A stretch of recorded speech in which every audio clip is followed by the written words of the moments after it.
Sahabat RTV, dalam dunia kriminologi, kasus pembunuhan bisa terjadi karena adanya beberapa tipe hubungan antara pelaku dengan korban. Salah satunya adalah hubungan antara suami istri atau pasangan kekasih, di mana penyebab utamanya adalah masalah sakit hati.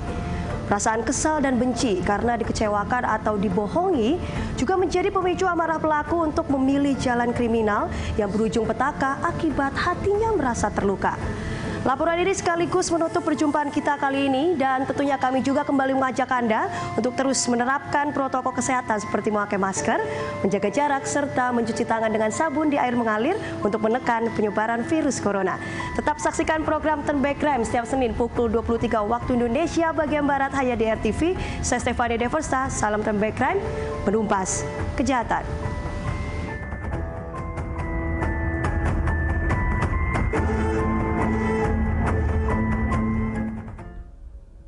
Perasaan cinta bisa membawa manusia pada kebahagiaan, namun juga bisa mengantarkan pada kesengsaraan. Seperti beberapa kasus percintaan yang akhirnya berujung petaka. Salah satunya kasus penemuan jasad perempuan yang terbungkus kasur di Surabaya, Jawa Timur. Pelaku pembunuhan tak lain adalah suaminya sendiri, lantaran kesal dan emosi merasa sering direndahkan istrinya karena tidak mempunyai pekerjaan. Lalu kasus pembunuhan di Medan, Sumatera Utara. Sesosok mayat perempuan ditemukan berbalut selimut.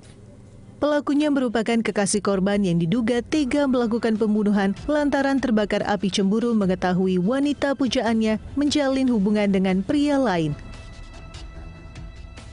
Hingga kasus ketiga yang sempat menghebohkan warga Bantul, Jawa Tengah. Berniat mengirim makanan takjil berupa sate yang bumbunya sudah dicampur racun ke rumah mantan kekasihnya, paket tersebut justru salah sasaran. Sate beracun itu justru diberikan oleh orang yang dituju kepada pengemudi ojek online. Sate beracun itu kemudian disantap oleh pengemudi ojek online bersama anak dan istrinya di rumah. Naas, anak pengemudi ojek berusia 8 tahun seketika beregang nyawa usai menyantap sate beracun itu. Pelaku nekat melakukan tindakan kriminal lantaran sakit terhadap mantan kekasihnya yang menikah dengan wanita lain. Dari ketiga kasus ini, lantas apa yang membuat pelaku dan korban yang saling mengenal dan menjalin hubungan asmara ini sampai hati melakukan pembunuhan? Kriminolog Nadia Utami Larasati menjelaskan, dalam kajian kriminologi, ketiga kasus ini masuk ke dalam spousal relations, yaitu pola pembunuhan yang berlandaskan hubungan pasangan suami istri dan pasangan kekasih. Penyebabnya lantaran timbul rasa sakit hati karena cemburu sering dibohongi dan dikecewakan. Memang walaupun itu orang yang dia cintai, orang yang dia suka, tapi ketika tersakiti hatinya gitu ya, terus terlukai, akhirnya terbawa ke dalam perasaannya, itu salah satu penyebab. Jadi kan memang pembunuhan itu selalu penyebabnya adalah konflik atau adanya masalah pada hubungan interrelasi gitu, hubungan relasional gitu ya, yang disebabkan karena itu tadi, dia biasanya terbakar cemburu, terus udah sangat memendam kekesalan yang sangat dalam atau dendam pribadi, itu salah satu. Jadi memang penyebab pembunuhan itu biasanya adalah sakit hati, jadi segala yang timbul dari perasaan. Itu tadi sakit hati yang diakibatkan karena tadi dia misalnya dikecewakan, diselingkuhi gitu ya, atau dia diberikan janji dinikahi tapi tidak dinikahi gitu, atau misalnya dia kalau untuk laki-laki misalnya dia dituntut untuk bertanggung jawab karena menghamili gitu kan, itu biasanya yang jadi penyebab pembunuhan. Menurut kriminolog, ada perbedaan pola pembunuhan yang dilakukan laki-laki dan perempuan. Biasanya pelaku perempuan menggunakan perantara atau alat bantu untuk menghabisi nyawa pasangannya karena faktor perasaan. Atau perempuan ketika melakukan pembunuhan biasanya dia tidak langsung kayak misalnya kecuali memang dia sudah dendam gitu ya, sudah berkali-kali diperlakukan kekerasan, sering mendapatkan kekerasan selama berpacaran ataupun dalam hubungan suami istri, hubungan rumah tangga, mungkin kekerasannya akan bersifat sangat bisa jadi sadis gitu ya, karena dia memendam kekecewaan dan memendam sakit hati.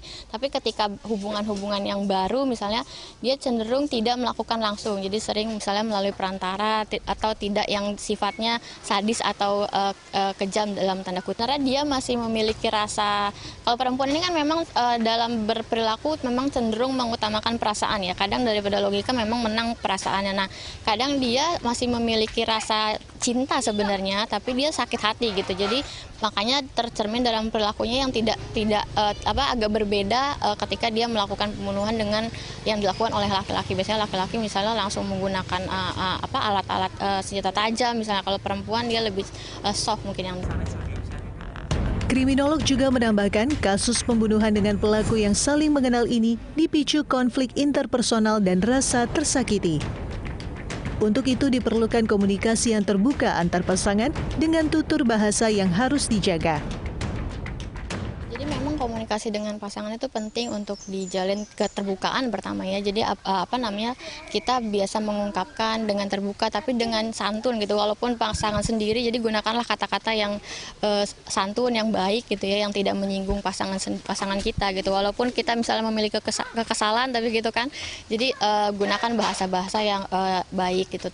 Terbuka itu kuncinya dan tidak menggunakan kekerasan. Jadi terkadang kan munculnya KDRT gitu ya. KDRT itu juga bisa memicu ke akhirnya aksi pembunuhan gitu, karena ketika kita terbiasa dengan kekerasan, pembunuhan itu kan sebenarnya salah satu bentuk violence gitu ya. Violence yang udah dalam level lebih lanjut. Jadi kalau misalnya kita terbiasa dengan kekerasan dalam hubungan berumah tangga, bukan tidak mungkin akhirnya akan berujung pembunuhan.